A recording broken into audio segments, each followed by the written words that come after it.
Hello friends, welcome back to my YouTube channel. If it's your first time here, my name is Mal and I make Tumbler tutorials here on YouTube.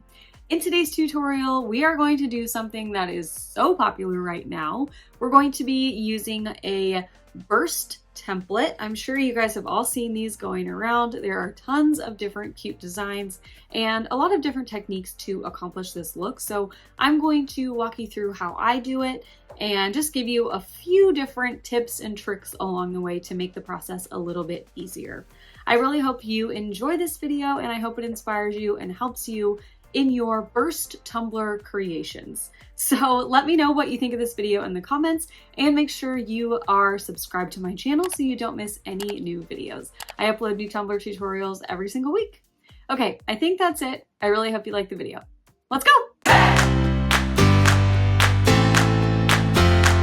We're starting with a 20-ounce skinny straight from Craft Haven, of course. I base painted it with flat white paint from Rustoleum, and I've already cut out my burst template. I'm using the Shape Tape double-sided adhesive sheets from Artistry Epoxy, and I cut it out on my silhouette using the washi tape setting. You can use the same setting for both Cricut or Silhouette. I just took my scissors and trimmed off any of the excess border that was still around this template. And now I'm going to start to carefully peel back the backing. These sheets you can cut on either side, so it doesn't matter which side you put down on your mat to cut, by the way. I'm going to apply this the same way I would a regular vinyl wrap, almost. I'm going to do it a little bit differently, but you can see I pulled back just about 1.5 inches, maybe 2 inches of the backing for the template. And I'm going to place it on my cup with a straight edge, how I would with vinyl.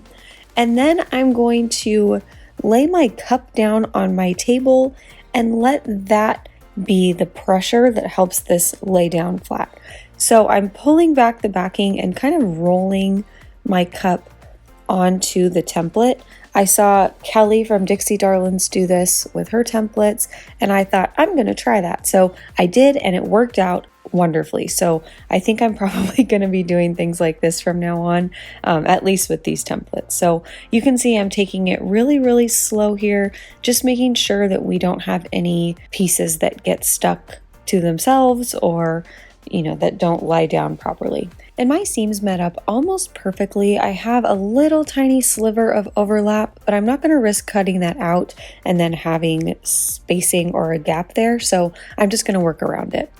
I wanted to make this burst a little more interesting, so I'm taking some blue painter's tape here, and I'm going to add a little stripe of solid glitter down at the bottom of the cup, just to make it a little bit different. And I also really like when the sides of the cup blend down into the bottom of the cup, and this was a really good way to accomplish that. So I'm peeling off the template here from the bottom, and I had base painted it. You see it, the vein is coming off. I just wiped it down with some alcohol. You could also tape this off beforehand and then just apply your template a little bit higher if you wanted to do it that way too. So I'm picking out my first color now, and I'm peeling off all of the sections where I want to place that color. I'm using, for the first color, 10, 12, 13 from Peachy Olive Glitters. I wanted to make this really, really bright and colorful and fun. Like, these are ice creams, so I wanted them to be as happy as possible.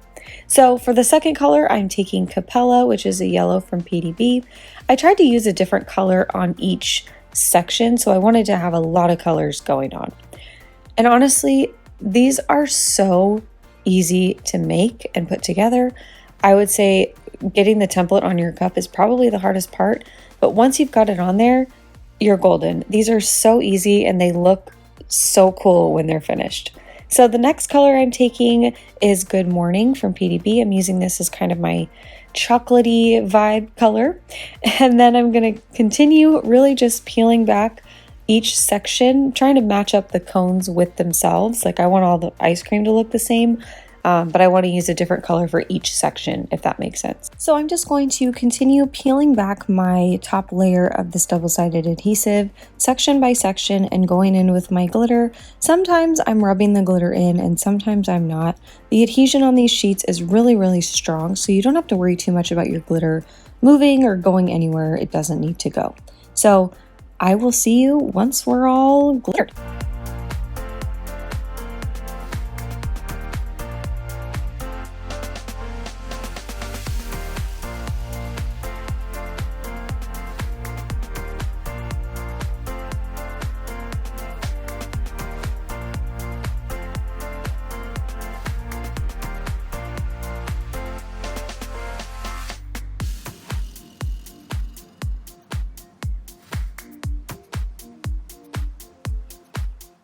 All right, so once we're all glittered, we're ready to move on to this bottom portion of our cup. By the way, glittering this whole cup took me maybe about an hour, 45 minutes-ish, so it does go by pretty fast with the double-sided adhesive. I'm taking my favorite thing, you guys know, the Crystal Glitter Glue, and I added a little bit of lamb's wool from Pop of Color paint in there as well. I really just wanted to kind of even out this bottom portion since my paint came up, and I've got white and stainless steel. I just wanted to even everything out before we put the glitter on.